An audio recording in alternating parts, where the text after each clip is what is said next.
Alright, welcome back. We're going to continue on with our discussion of differentiability. Now the next question is really interesting. We are asked to determine whether or not this function is differentiable. So when they talk about differentiable, remember we just want to find out if the derivative exists. So there's a test for that. One, the function has to be continuous.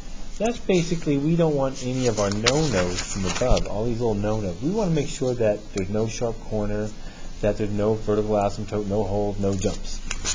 So we're going to test for that real quickly. So the first thing we want to test for is continuity. And we know how to test for continuity. One, we just want to make sure that the value exists at 0. So we want to find f of 0. That's going to be our first function. That's just going to be 0 right there. 2, we want to make sure that the limit exists. Are we approaching 0 from the left? Is that the same as if we approach 0 on the right side? Well, on the left, that's going to be this x squared plus x, and on the right side, that's the sine of x. And look, we do get 0 with 0, so we know that the limit does exist, so therefore we can say f of x is continuous at x equals 0, and that is because our rule, the value at 0 is the same as the limit as we approach 0 of our function right there. So once we test differentiability, now we have to see if the slope from the left equals the slope from the right.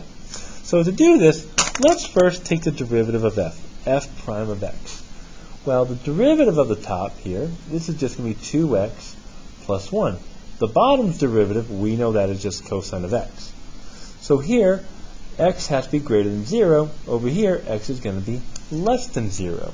So the question is, well, why is it going to be less than 0? Why less than 0 right here? Why not equal to? Because 0 is an endpoint. It doesn't seem like one. We know it's continuous, but it's still an endpoint for that one part of it. So we always think when we do derivatives, we never use equal to. We always use open brackets. So now let's talk about the derivative. Let's see if the derivative from the left equals the derivative from the right. So I want the derivative of the left, look at this notation here, equal to the derivative on the right side. Well, on the left side, I'm going to use this 2x plus 1. On the right side, I'm going to use this cosine of x. And I'm going to find it at x equals 0. Plug in the 0, I get 0 plus 1. Cosine of 0 is 1, and that is true. So yes, so since it's continuous and the derivative exists, we can now say f of x is differentiable at x equals 0. Very easy to do. And there's our answer. Ooh, that's kind of a lengthy way to do it. I'm going to give you 20 of those for homework. All right, last thing we're going to do, sketching the derivative of a function. We saw a problem like this on our video on power rule day 2. It's our last example here. When we want to graph the derivative of a function, let's take a look at one. If the slope is positive, we see that the value of the derivative values are also going to be positive. Fancy speak, we say the function is going to be increasing. If we have a negative slope, we want the negative derivative values. In other words, we say the function is decreasing. If the slope is 0 or does not exist, then we call this a critical number. You might recall we did this when we talked about the horizontal tangent. When we set the derivative equal to 0, you saw this, we call that a critical number. We're going to call it CNs for short in here. So if I want to graph a derivative, the first thing I'm going to do is, for like number 1 here, I'm going to cry. I'm just teasing. So when I want to graph the derivative, this is my function. Well, remember, when you're graphing a derivative, we're looking at the slope. So if I look over here to the graph on my right, this is really just my slope graph. If I look at this line, I can get the slope. The slope of our line is 3/2 or 1.5. Now notice, it's positive. So when I graph the derivative, I'm going to go over here. So here's y.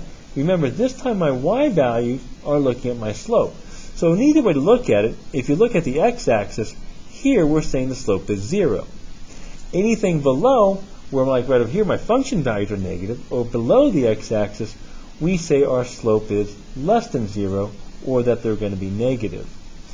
Anything above, we say the slope is positive, or greater than 0. We have a positive slope. So if I look at my slope here, it's going to be positive 3/2.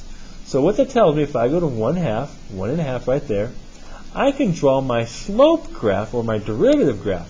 Now remember, it's positive, so I'm above the x-axis. So my slope is 3/2. It never changes, so I can just graph the horizontal line, y equals 3/2. And there's our slope. Very easy to do.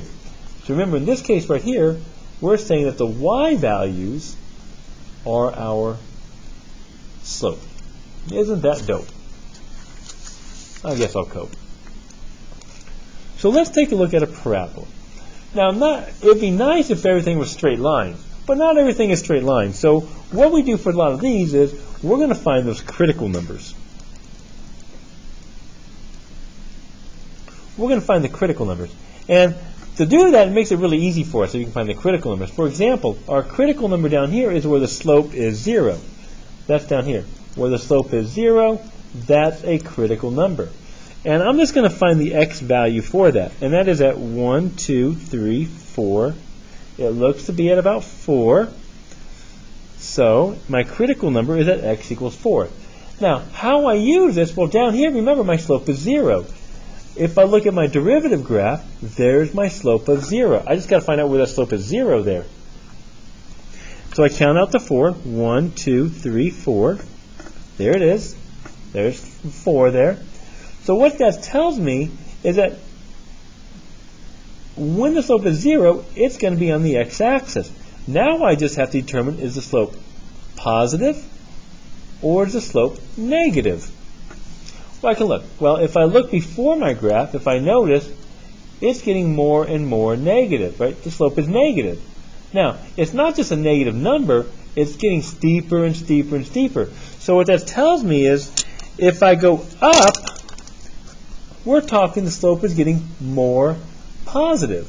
But if we're going down the y-axis on my derivative, we're saying we're getting more negative. So as I go left, the slope is getting more and more negative. This is my tangent line of mathematics. The slope is getting more negative, which means it's going further, as I go down, it's going further and further down the y-axis. But if I go to the right, my slope is getting more and more positive. So what that tells me is it's going to go to the right. It's becoming more and more positive, so we get a line like so. Now, if you don't draw a line for now, that's okay. What we found out earlier, though, that the derivative of x squared of parabola is a line. And we can see that here. So let's try number 3. Finding the critical numbers. We have 2 of them. It looks to be at x equals 1. And it looks down here at 1, 2, 3, 4, and 4. So what that tells me, I'm going to graph my critical numbers. Let me zoom in here a little bit. Let's make it a little bit easier to see. There we go. At 1, where is my slope? 0. At 1 and at 4. 1, 2, 3, 4.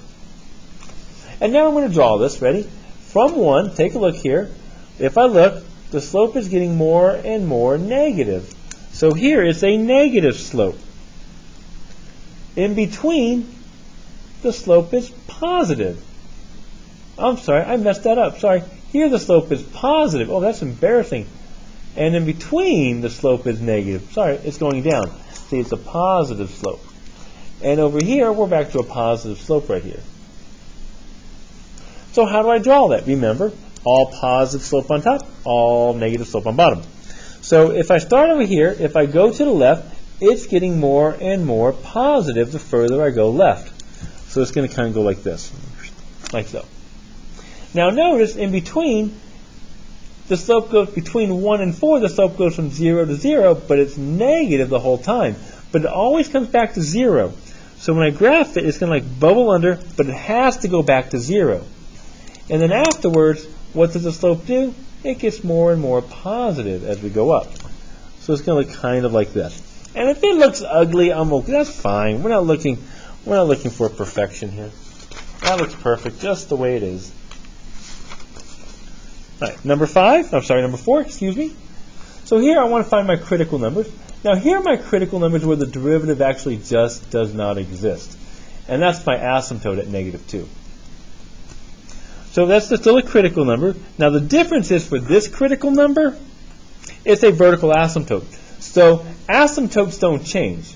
So an asymptote in the function is the same as the asymptote in the derivative graph as well. They're not going to change. But now I also have a horizontal asymptote, and that's not going to change really either as well. So let's see what happens. Remember, this is where my slope is 0, positive slope, negative slope.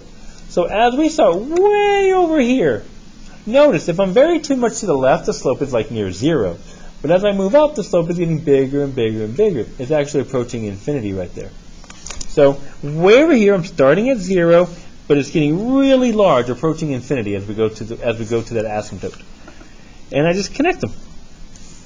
Same thing over here. Notice over here, very positive slope, very steep. Over here, the slope is approaching 0. So again, but now on this side of the asymptote, I'm starting at a very steep slope, and it's going to 0 as we move over. So I just kind of connect those like that, and there's our derivative. Very easy to do. Derivatives are easy to graph. Don't miss these. And our last one, let's take a look at our last one. Oops, I think that was our last one.